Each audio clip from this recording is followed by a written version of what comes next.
Hi friends, അപ്പോൾ എല്ലാവർക്കും മറ്റൊരു വീഡിയോയിലേക്ക് സ്വാഗതം. അപ്പോൾ ഇതേ നമ്മളൊരു 1.5 മന്ത്സിന് ശേഷം വീണ്ടും നമ്മൾ കഴിഞ്ഞ ദിവസം സലൂണിൽ പോയി ഹെയർ കട്ട് ചെയ്തു കേട്ടോ. അപ്പോൾ എന്തായാലും കുറച്ച് നാളത്തേക്ക് ഈ ഒരു ഷോർട്ട് ഹെയർ തന്നെ കണ്ടിന്യൂ ചെയ്ത് പോകാമെന്നാണ് വിചാരിക്കുന്നത്. ഈ വട്ടം എന്താ ചെയ്യുന്നതെന്ന് വെച്ചാൽ 2 സൈഡ് മാത്രം, ഞാൻ പറഞ്ഞില്ല കഴിഞ്ഞ വട്ടം തൊട്ട് തന്നെ ഞാൻ പറയുന്നുണ്ട്, ഞാൻ സാരീസൊക്കെ കൂടെ വെയർ ചെയ്യുന്ന ഒരാളായതുകൊണ്ട് ഞാൻ വിചാരിക്കുന്നത് സൈഡും ബാക്ക് സൈഡും വന്നിട്ട് നന്നായിട്ട് ട്രിം ചെയ്ത്, എന്താ വെച്ചാൽ പറ്റ വിട്ടാന്നല്ല, അതേ രീതിയിൽ ചെയ്തിട്ട് ഈ സെൻറ്ററിലുള്ള ഒരു പോർഷൻ മാത്രം കുറച്ച് ലെങ്തി ആയിട്ട് വിടാമെന്നാണ് വിചാരിക്കുന്നത്. സോ ആ ഒരു രീതിയിലാണ് ഈ വട്ടം കട്ട് ചെയ്തേക്കുന്നത്. അപ്പോൾ നമുക്ക് നേരെ നമ്മുടെ കട്ട് ചെയ്ത് വിഷ്വൽസിലേക്ക് പോകാം അല്ലേ. ഹെയർ സ്റ്റൈലിംഗ് എങ്ങനെ അവർ ചെയ്തു എന്ന് നമുക്ക് നോക്കാം. ഫസ്റ്റ് തന്നെ നല്ല രീതിയിൽ ഹെയർ ഒന്ന് വാഷ് ചെയ്ത് അവർ കണ്ടീഷണർ യൂസ് ചെയ്തൊരു ലൈറ്റായിട്ടൊരു ഹെയർ സ്പാ ചെയ്യുന്ന രീതിയിൽ ചെയ്തിട്ടുണ്ടായിരുന്നു. അതിനുശേഷം നല്ലൊരു മസാജൊക്കെ ചെയ്തു. അതിനുശേഷം ഞാൻ വന്നിരിക്കുകയാണ്. അപ്പോൾ എൻ്റെ കൂടെ സായിക്കുട്ടനും വന്നിരിക്കുക കേട്ടോ. ആ ഒരു ഇത് എന്താണ്, മിററിൽ അവൻ്റെ ഫേസിൽ ഓരോ കോക്കറിയൊക്കെ കാണിച്ചുകൊണ്ട് സായിക്കുട്ടനും വന്നിട്ടുണ്ട്. ഇന്നിപ്പോൾ എന്താ പറയുക, ഹോൾ ഫാമിലി ഹെയർ സ്റ്റൈലിങ്ങിന് ഇറങ്ങിയേക്കാണ്. ഞാനുണ്ട്, ശരത്തുണ്ട്, സായി ഉണ്ട്, പിന്നെ ശരത്തിൻ്റെ അമ്മയുണ്ട്. ഞങ്ങൾ 4 പേരും കൂടെയാണ് ഇറങ്ങിയത്. അപ്പോൾ ഫസ്റ്റ് എൻ്റെ ഹെയർ ആയിരുന്നു ചെയ്തത്, കാരണം ഒരുപാട് ടൈം എടുക്കുന്നുണ്ടായിരുന്നു വെട്ടാനായിട്ട്.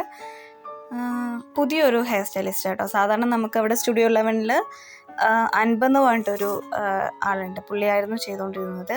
ഈ വട്ടം ചെന്നപ്പോഴത്തേക്കും അൻപിന് പകരം ഈ ഒരു സ്റ്റൈലിസ്റ്റ് ആയിരുന്നു ഉണ്ടായിരുന്നത്. അപ്പോൾ 2 സൈഡ് ഞാൻ അപ്പോൾ അവരടുത്ത് പറഞ്ഞു എനിക്കിങ്ങനെയാണ് വേണ്ടത്, സൈഡ്സ് മാത്രം കോൺസെൻട്രേറ്റ് ചെയ്യുക, മേളിലത്തെ ഹെയർ എനിക്ക് അങ്ങനെ തന്നെ വേണം, കട്ടേ ചെയ്യേണ്ടെന്ന് പറഞ്ഞു.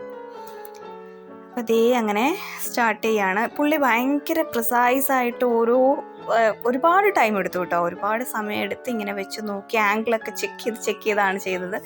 ഫസ്റ്റ് ടൈമാണ് എനിക്ക് ഇത്രയും ടൈം എടുത്ത ഒരാൾ ചെയ്യുന്നത് കേട്ടോ. അൻപായാലും ഫസ്റ്റ് ആ ഒരു ലോങ് ഹെയർ ഷോർട്ടാക്കാൻ തന്നെ അത്രയും സമയം എടുത്തില്ല. പക്ഷേ ഈ പുള്ളി ഇങ്ങനെ ആ ഒരു, നമ്മൾ പറയില്ലേ പെർഫെക്ഷനിസ്റ്റ് എന്ന് പറയുന്ന ആ ഒരു ടേം അത്യാവശ്യം നന്നായിട്ട് ചേരും പുള്ളിക്ക്. ഒരുപാട് നേരം എടുത്ത് നോക്കിയൊക്കെയാണ് അന്ന് കട്ട് ചെയ്തത്. അപ്പോൾ താഴെ ഞാൻ പറഞ്ഞ പോലെ കംപ്ലീറ്റ് ആയിട്ട് നല്ല രീതിയിൽ വെട്ടി ഒതുക്കിയിട്ടുണ്ട്. പിന്നെ ഹെയർ കുറച്ച് കട്ടിയായതുകൊണ്ട് തന്നെ അവർക്ക് കുറച്ചധികം സമയം എടുക്കുന്നുണ്ടായിരുന്നു. അപ്പോൾ മൂക്കിലൊക്കെ കയറിപ്പോയി. പിന്നെന്താണ്, ഈ ഒരു സ്റ്റൈല് എനിക്ക് തോന്നുന്നു നമുക്കിവിടെ ചെന്നൈയിൽ ഏറ്റവും നല്ലൊരു ഓപ്ഷനാണെന്ന് തോന്നുന്നു. കാരണം മുടി ഉണങ്ങാനുള്ളൊരു ബുദ്ധിമുട്ട് വരില്ല. പിന്നെ നമുക്ക് മാനേജ് ചെയ്യാനും ഈസിയാണ് കേട്ടോ. അതുകൊണ്ട് ഈ ഒരു സ്റ്റൈൽ ഇഷ്ടമുള്ളവർ, അതും ലേഡീസിന് ഷോർട്ട് ഹെയർ പറ്റുമോ എന്ന് ചോദിച്ചാൽ please do go for that. അത് വെയിറ്റ് ചെയ്ത് എല്ലാവരോടും സമ്മതം ചോദിച്ചൊക്കെ വരുമ്പോഴത്തേക്കും നമുക്ക് ഭ്രാന്ത് പിടിക്കും ഈ ഒരു ചൂടത്ത്. അതിനെക്കാട്ടും നല്ലത് ജസ്റ്റ് ഒരു ഡിസിഷൻ എടുക്കുക, പോവുക, ചെയ്യുക, അത്ര തന്നെ. അതിൽ ഓവറായിട്ട് തിങ്ക് ചെയ്തുകൊണ്ട് നിൽക്കേണ്ട ആവശ്യമില്ല എന്ന് എനിക്ക് തോന്നുന്നു. കാരണം ഞാൻ പറഞ്ഞില്ലേ, മുന്നത്തെ വീഡിയോസിൽ ഞാൻ പറഞ്ഞിട്ടുണ്ട്, ഹെയർ കട്ട് ചെയ്തതിന് ശേഷം എൻ്റെ ഫ്രണ്ട്സൊക്കെ വിളിച്ചിട്ട് അവരിങ്ങനെ പറയുമ്പോഴത്തേക്ക് എനിക്ക് ഭയങ്കര ഒരു അതിശയം തോന്നുന്നു. അവരുടെ ഹെയർ കട്ട് ചെയ്യാനായിട്ട് അവർക്ക് അനുവാദമില്ല എന്ന് പറഞ്ഞാൽ ദാറ്റ്സ് ക്വൈറ്റ് സാഡ്. തോന്നുകയാണ് നിങ്ങൾക്ക് പറ്റില്ല എന്ന് തോന്നിയാൽ ജസ്റ്റ് കട്ട് ചെയ്യുക. അപ്പോൾ എൻ്റെ ഹെയർ കട്ട് ചെയ്തതിന് ശേഷം പുള്ളി എന്ത് ചെയ്യുക, സ്റ്റൈൽ ചെയ്യാനുള്ള ശ്രമത്തിലാണ്.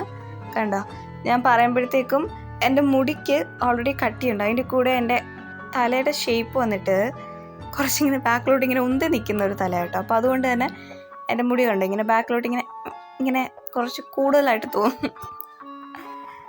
അച്ഛൻ്റെ ഹെയറിൻ്റെ തലയുടെ ഷേപ്പാണെന്ന് തോന്നുന്നു. അച്ഛൻ്റെ തല ഇങ്ങനെ ഇരിക്കും, ബാക്ക് സൈഡിലോട്ട് കുറച്ചിങ്ങനെ ഉന്തിരിക്കും. അപ്പോൾ ഇതിപ്പോൾ ചെയ്തപ്പോൾ എനിക്ക് ശരിക്കും ഞാൻ ഓർമ്മ വന്നത് എന്തെന്നറിയാമോ, ഞാൻ കെരാറ്റിൻ ചെയ്യാനായിട്ട് സ്റ്റുഡിയോ 11 അതിവിടെ ആവടിയിലുള്ള സ്ഥലത്താണ് പോയിട്ട്. ഇത് വന്നിട്ട് അമ്പത്തൂറാണ്. ഞാൻ കെരാറ്റിൻ ചെയ്തത് ആവടിയിലായിരുന്നു. അവിടെ 6:30 ഞാൻ പോയിട്ട് എൻ്റെ മുടി, അപ്പോൾ കെരാറ്റിൻ ചെയ്ത് കഴിഞ്ഞിട്ട് അവർ 2 വട്ടം ഹെയർ സ്ട്രെയിറ്റ് ചെയ്യണം. അപ്പോൾ അത് സ്ട്രെയിറ്റ് ചെയ്തെല്ലാം ചെയ്ത് ഞാൻ വീട്ടിലെത്തിയപ്പോൾ നിയർലി 11 o'clock ആയി. ഈ ഹെയർ ചെയ്യാൻ തന്നെ ഇത്രയും ഷോർട്ടായിട്ടുള്ള ഹെയർ ചെയ്യാൻ തന്നെ അത്യാവശ്യം നല്ല സമയം എടുക്കും. അന്ന് ലെങ്തി ആയിട്ടുള്ള ഹെയർ അവർ 2 പേര് അറ്റ് എ ടൈം 2 പേരാണ് മുടി ഫുൾ സ്ട്രെയിറ്റ് ചെയ്ത് അത്രയും ടൈം ടേക്കിംഗ് ആയിരുന്നു. ഞാൻ ഇപ്പോൾ ആലോചിക്കായിരുന്നു, അയാളെന്ത് വളരെ പേഷ്യൻ്റായിട്ട്, ഒട്ടും ആ ഒരു ധൃതിയോ ഒന്നും കാണിക്കാണ്ട് പുള്ളി ടൈം എടുത്ത് നന്നായിട്ട് ഹെയർ സ്റ്റൈൽ ചെയ്ത് സെറ്റ് ചെയ്ത് എനിക്ക് തന്നു. ഭയങ്കര സാറ്റിസ്ഫാക്ഷൻ ആയിരുന്നു കേട്ടോ ഇവിടുത്തെ ഒരു ഹെയർ സ്റ്റൈൽ ചെയ്ത് എല്ലാം കഴിഞ്ഞപ്പോഴത്തേക്കും. പക്ഷേ പേഴ്സണലി എനിക്ക് ഇത്രയും കമ്പിയായിട്ടുള്ള മുടി എനിക്കിഷ്ടമല്ല. എനിക്ക് ആക്ച്വലി എൻ്റെ കേളി ഹെയർ തന്നെയാണ് ഇഷ്ടം. അതിന് ഷോർട്ടാണെങ്കിലും അല്ല ലോങ് ഹെയർ ആണെങ്കിലും എനിക്കെപ്പോഴും എൻ്റെ കേളി ഹെയർ തന്നെയാണ് ഇഷ്ടം. ബിക്കോസ് നമ്മൾ എത്രയൊക്കെ നമ്മൾ സ്റ്റൈൽ ചെയ്ത് അത് സ്ട്രെയിറ്റ് ചെയ്തിട്ടാലും ദാറ്റ്സ് നോട്ട് മീ. ലൈക്ക് എനിക്കത് ഞാനാണെന്ന് തോന്നത്തില്ല. ഇത്രയും സ്ട്രെയിറ്റ് ആയിട്ടുള്ളൊരു ഹെയർ മേ ബി എനിക്ക് അതുകൊണ്ട് തന്നെ ആയിരിക്കും എൻ്റെ മുടിക്ക് ചേരുന്നത്, എനിക്ക് എൻ്റെ ഫേസിന് ചേരുന്നത് എപ്പോഴും എനിക്ക് ആ ഒരു കേളി ലുക്ക് തന്നെ ഇഷ്ടം. പിന്നെ അവരത് ചെയ്ത് കഴിഞ്ഞ് ഒന്ന് സ്റ്റൈൽ ചെയ്യേണ്ടത് അവരുടെ ഒരു ഇതിന് വേണ്ടിയിട്ട് അവർ ചെയ്തു. ദാറ്റ്സ്.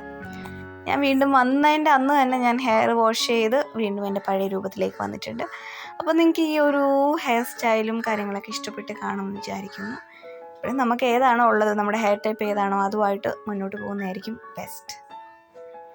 അപ്പോൾ ദേ സായിക്കുട്ടൻ എൻ്റെ മുടിയിൽ ഇങ്ങനെ പിടിച്ചൊക്കെ കണ്ടോ, ഇത് ഭയങ്കര കമ്പിയായിട്ടിരിക്കും, കുറ്റിച്ചൂളി പോലെ ഇരിക്കുന്ന പോലെ തോന്നും എനിക്ക്.